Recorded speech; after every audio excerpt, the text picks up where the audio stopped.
HSC 2026 batch, কি অবস্থা সবার? তোমাদের আজকের ক্লাস মনোবিজ্ঞান দ্বিতীয় পত্র প্রথম অধ্যায় ওয়ান শট এমসিকিউ আমরা শুরু করছি। যাদের বুদ্ধাঙ্ক 36 থেকে 50-এর মধ্যে তারা কোন ধরনের বুদ্ধি প্রতিবন্ধী? তারা কি মধ্যম বুদ্ধি প্রতিবন্ধী? মনে রাখা যেতে পারে যে 50 থেকে 69 যাদের বুদ্ধাঙ্ক তারা হচ্ছে কি যে মৃদু বুদ্ধি প্রতিবন্ধী। 36 থেকে 50 যাদের বুদ্ধাঙ্ক তারা হচ্ছে কি মধ্যম বুদ্ধি প্রতিবন্ধী।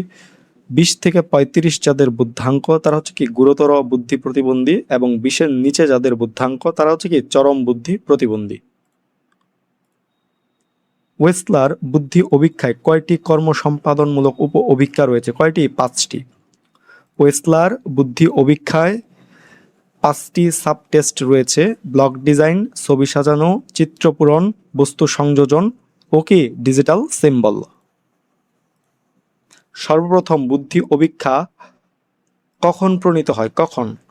এটা হবে হচ্ছে কি যে 1905 সালে প্রণীত হয়। ফ্রান্সের রাজধানী প্যারিসের পিছিয়ে পড়া শিশুদের বুদ্ধি পরিমাপের জন্য 1905 সালে মনোবিজ্ঞানী আলফ্রেড বিনে ও তার সহযোগীরা যৌথভাবে এই বুদ্ধি অভিক্ষাটি তৈরি করেন।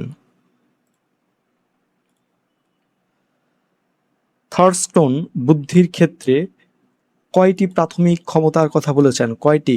এটা হবে হচ্ছে কি 7টি প্রাথমিক ক্ষমতার কথা বলেছেন। থার্স্টন তার প্রাইমারি মেন্টাল অ্যাবিলিটিস তত্ত্বে 7টি মৌলিক মানসিক ক্ষমতার কথা বলেছেন।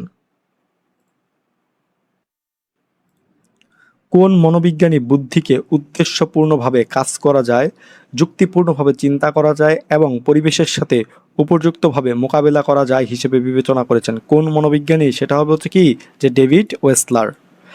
বুদ্ধি কিন্তু কোনো একক উপাদান নয়, এটি পরিবেশের সাথে খাপ খাইয়ে নেওয়া এবং উদ্দেশ্যপূর্ণ আচরণ করার কি একটি সার্বিক ক্ষমতা। ডেভিড ওয়েসলারের বুদ্ধির এই সংজ্ঞাটি কিন্তু কি খুবই বিখ্যাত। WAIS এর পূর্ণরূপ কি? WAIS এর পূর্ণরূপ হচ্ছে কি Wechsler adult intelligence scale. IQ এর পূর্ণরূপ কি? আইকিউ এর পূর্ণরূপ হচ্ছে কি ইন্টেলিজেন্স কোটিয়েন্ট। বুদ্ধি পরিমাপের জন্য প্রণীত অভিক্ষা সমূহকে প্রধানত কয় ভাগে ভাগ করা হয়েছে? কয় ভাগে? 4টি ভাগে ভাগ করা হয়েছে। উপস্থাপনার ভিত্তি অনুযায়ী বুদ্ধি অভিক্ষাকে কি প্রধানত 4টি ভাগে ভাগ করা হয়: ব্যক্তিভিত্তিক, দলগত, ভাষাগত এবং কার্য সম্পাদনমূলক। বুদ্ধাঙ্কের উপর ভিত্তি করে বুদ্ধি প্রতিবন্ধিতাকে কয় ভাগে ভাগ করা হয়েছে? কয় ভাগে? 4টি ভাগে ভাগ করা হয়েছে। American association on mental deficiency অনুযায়ী বুদ্ধি প্রতিবন্ধিতাকে বুদ্ধাঙ্কের ভিত্তিতে 4টি প্রধান ভাগে ভাগ করা হয়েছে: মৃদু, মধ্যম, গুরুতর ও চরম। যাদের বুদ্ধাঙ্ক 90 থেকে 100-এর মধ্যে তারা হচ্ছে কি সাধারণ। সাধারণ মানদণ্ড অনুযায়ী বুদ্ধাঙ্কের স্কেল হচ্ছে 90 থেকে 109 গড় বা সাধারণ বুদ্ধি, 110 থেকে 119 উন্নত সাধারণ, 140 বা তার বেশি অতি উন্নত বা প্রতিভাবান। বুদ্ধি হলো জগৎকে অনুধাবন করার ক্ষমতা এবং বাধাসমূহকে মোকাবিলা করার সামর্থ্য। সংজ্ঞাটি কে দিয়েছেন? সংজ্ঞাটি দিয়েছেন হচ্ছে কে? ডেভিড ওয়েক্সলার। ওয়েক্সলারের বুদ্ধির সংজ্ঞায় পরিবেশ বা জগতের সাথে সফল মোকাবিলার সামর্থ্য এর ওপর কি জোর দেওয়া হয়েছে? তাই এখানে সঠিক উত্তরটি কি হবে? ডেভিড ওয়েক্সলার। যে সকল ব্যক্তি জীবনের মৌলিক কাজও নিজে নিজে করতে অক্ষম তারা কোন ধরনের বুদ্ধি প্রতিবন্ধী? তারা কি চরম বুদ্ধি প্রতিবন্ধী। যাদের বুদ্ধাঙ্ক স্কেলে আইকিউ 20-এর নিচে অর্থাৎ কি চরম প্রতিবন্ধী, তারা খাওয়া, জামা কাপড় পরা মতো কি অতি মৌলিক যে কাজগুলো আছে সেটা অতি মৌলিক কাজগুলোর জন্য কি পুরোপুরি অন্যের ওপর নির্ভর করে। মনোবিজ্ঞানী শিক্ষার্থীকে কতগুলো ছবি দিয়ে একটির পর একটি এমনভাবে সাজাতে বললেন যেন একটি অর্থপূর্ণ গল্প তৈরি হয়। এটি কোন বুদ্ধি অভিক্ষায় করা হয়? এটি হচ্ছে কি কার্য সম্পাদন ভিত্তিক বুদ্ধি অভিক্ষায় করা হয়। যেসব অভিক্ষায় ভাষা বা লেখার প্রয়োজন হয় না, বরং হাতে কলমে বস্তু সাজাতে, ব্লক মিলাতে বা ছবি ক্রমানুসারে সাজাতে হয়, সেগুলোকে কি কার্য সম্পাদনমূলক অভিক্ষা বলা হয়। বুদ্ধাঙ্কের সমীকরণ সম্পর্কে সর্বপ্রথম ধারণা দেন কোন মনোবিজ্ঞানী? কোন মনোবিজ্ঞানী? William stern. 1912 সালে জার্মান মনোবিজ্ঞানী উইলিয়াম স্টার্ন সর্বপ্রথম বুদ্ধাঙ্ক বা আইকিউ নির্ণয়ের সূত্র বা অনুপাতের ধারণা দেন। তারপরে লুইস টার্মেন এটিকে কি পূর্ণাঙ্গ রূপ দেন। তাই প্রশ্নের প্রাসঙ্গিকতা এখানে সঠিক উত্তর কি হবে? William stern. জরুরি ভিত্তিতে অনেক লোক নিয়োগের ক্ষেত্রে কোন অভিক্ষা প্রয়োগ করা হয়? কোন অভিক্ষা? আর্মি আলফা অভিক্ষাটি প্রয়োগ করা হয়। প্রথম বিশ্বযুদ্ধের সময় মার্কিন সেনাবাহিনীতে দ্রুত ও একসাথে প্রচুর শিক্ষিত সৈনিক নিয়োগের জন্য দলগত ভাষাগত আর্মি আলফা টেস্টটি তৈরি করা হয়েছিল।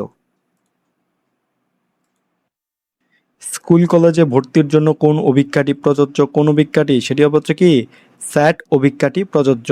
স্যাটের পূর্ণরূপ হচ্ছে স্কলাস্টিক অ্যাসেসমেন্ট টেস্ট। এটি সাধারণত উচ্চ বিদ্যালয় বা কলেজে ভর্তির যোগ্যতা যাচাইয়ের জন্য বিশ্বব্যাপী ব্যাপকভাবে ব্যবহৃত দলগত অভিক্ষা।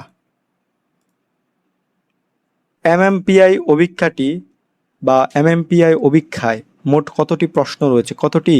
550টি প্রশ্ন রয়েছে। কোন সালে হারিডিটারি জিনিয়াস গ্রন্থটি প্রকাশিত হয়? কোন সালে? সেটি হবে হচ্ছে কি যে 1869 সালে। 1869 সালে স্যার ফ্রান্সিস গ্যালটন তার বিখ্যাত গ্রন্থ হেরিডিটারি জিনিয়াস প্রকাশ করেন। কোন বুদ্ধি অভিক্ষাটি সংস্কৃতির প্রভাবমুক্ত নয়? কোনটি? ভাষাগত বুদ্ধি অভিক্ষাটি। ভাষাগত অভিক্ষায় ভাষা, শিক্ষা ও সংস্কৃতি সরাসরি প্রভাব থাকে, তাই এক দেশের বা সংস্কৃতির ভাষায় তৈরি বুদ্ধি অভিক্ষার জন্য অন্য সংস্কৃতির মানুষের হুবহু প্রয়োগ করা যায় না।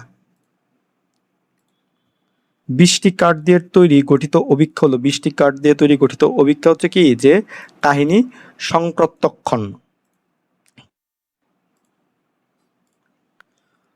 প্রথম ব্যবহার উপযোগী বুদ্ধি অভিক্ষা কত সালে প্রণীত হয়? 1905 সালে প্রণীত হয়।